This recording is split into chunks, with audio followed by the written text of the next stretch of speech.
दर्शकों, मैं रोली पांडे आप सभी को इस सभा का आंखों देखा हाल बताऊंगी। मेरे साथ कैमरे पर है आशुतोष तथा साथी रिपोर्टर है मन्नत। देखो रोली, यहाँ पेड़ों का आना जाना शुरू हो गया है।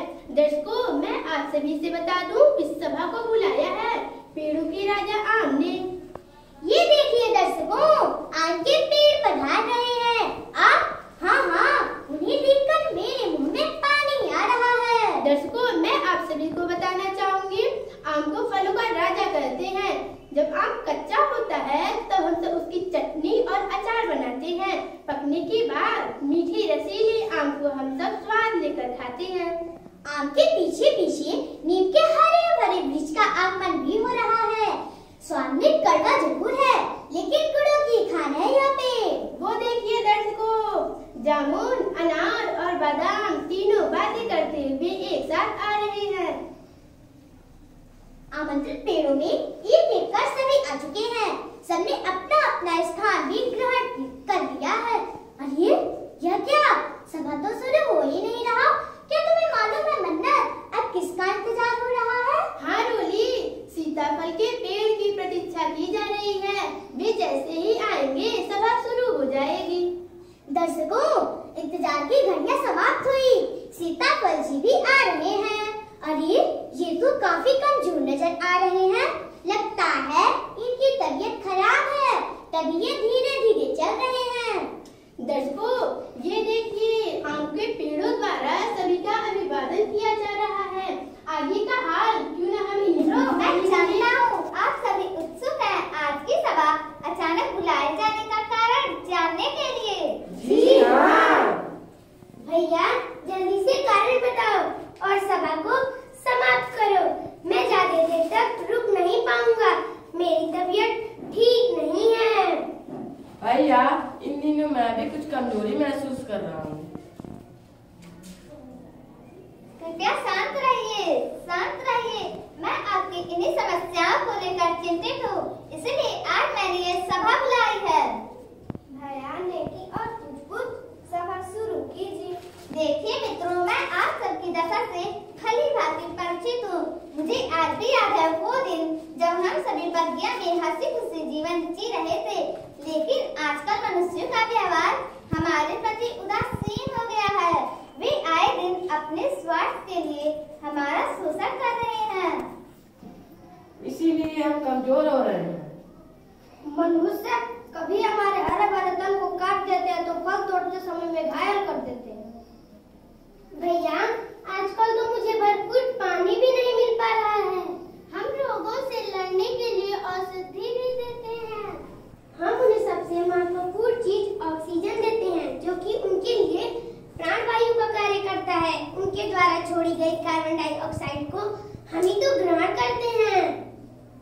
अनार, हम हमारे दिए गए सामानों की सूची बनाए तो इस सभा का समय भी कम पड़ जाएगा। सही कहा आपने जानू जी।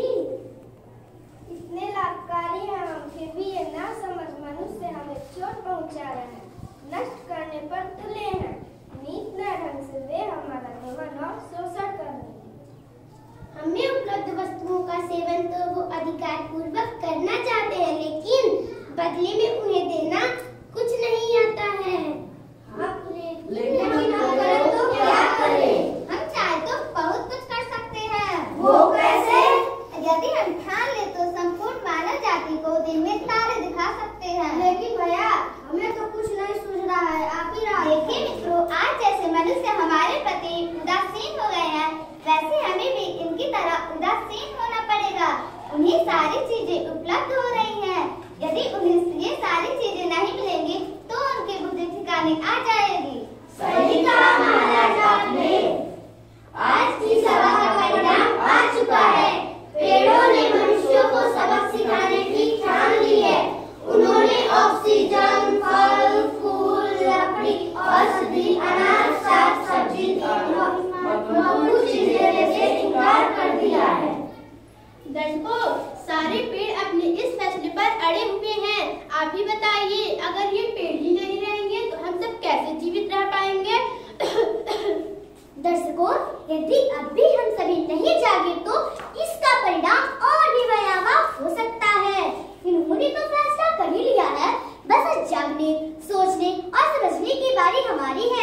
दर्शकों, यदि आप पेड़ों के संरक्षण, संवर्धन एवं हितों में फैसला ले रहे हैं तो सभी लोग अपने एक स्वर में अपनी स्वीकृति दें। जो लोग इस समय हमारे इस कार्यक्रम से सीधे जुड़े हुए हैं, वे अपनी राय से हमारे टोल फ्री नंबर पर तुरंत प्रेषित करें।